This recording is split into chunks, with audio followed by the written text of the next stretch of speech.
Cafe પર મળે તેવો ટેસ્ટી અને ચોકલેટી કિટકેટ મિલ્કશેક બનાવવાની સરળ રીત શેર કરવાની છું.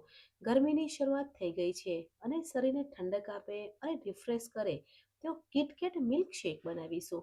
Hello friends, welcome back to Bhavini's kitchen. KitKat milkshake બનાવવા માટે મેં કિટકેટ ચોકલેટ લીધી છે. અહીંયા મેં બે ચોકલેટ લીધી છે. ચોકલેટનું રેપર કાઢી લેવાનું છે અને ચોકલેટને નાના પીસ કરી અને મિક્સર જારમાં લઈ લેવાનું છે.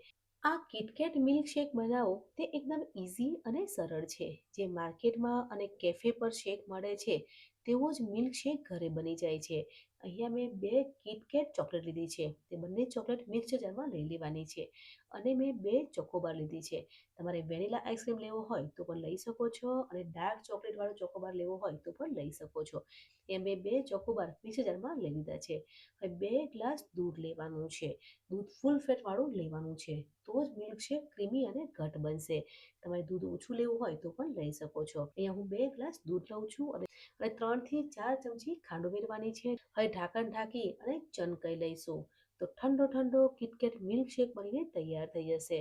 પણ શેક એકદમ ટેસ્ટી અને માર્કેટ જેવો બનાવીએ છીએ એટલે 2 થી 3 ચમચી ડાર્ક ચોકલેટ ઉમેરવાની છે. કેમ કે ચોકલેટની ફ્લેવર શેકમાં બહુ જ સરસ લાગે છે. તમે ચોકલેટ ઉમેરવી હોય તો પણ ઉમેરી શકો છો. હવે ચોકલેટ ઉમેરી ઢાંકણ ઢાંકી અને બીજી વાર ચર્ન કરી લેવાનું છે. તો ઠંડો ઠંડો કિટકેટ મિલ્કશેક બનીને તૈયાર થઈ ગયો છે. હવે કેફે સ્ટાઇલ શેક બનાવ્યો છે એટલે ગાર્નિશિંગ પણ તે રીતે કરીશું. એટલે સર્વિંગ ગ્લાસ લેવાનો છે અને ગ્લાસમાં ચોકલેટ સિરપ લગાવવાની છે અને આપણે જે શેક બનાવ્યો છે તે શેક ગ્લાસમાં લઈ લેવાનો છે.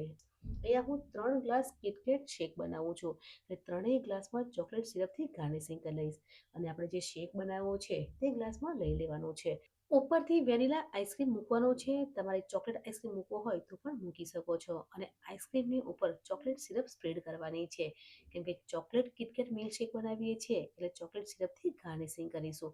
તમે ચોકલેટના પીસ પણ મૂકી શકો છો અને જેમ્સ પણ મૂકી શકો છો.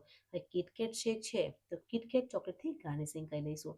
ફ્રેન્ડ્સ, ગરમીની શરૂઆત થઈ ગઈ છે અને ગરમીમાં ઠંડક આપે તેવો કિટકેટ મિલ્કશેક બનીને તૈયાર થઈ ગયો છે. તો ઠંડો ઠંડો મિલ્કશેક સર્વ કરીશું. બાળકોની એક્ઝામ નજીક આવી રહી છે અને એક્ઝામમાં રિફ્રેશ થવા માટે પણ તમે આ રીતે કિટકેટ મિલ્કશેક બનાવી અને આપી શકો છો.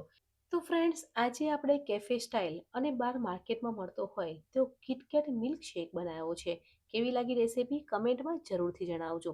મળીએ છીએ નવી રેસીપી સાથે. બાય.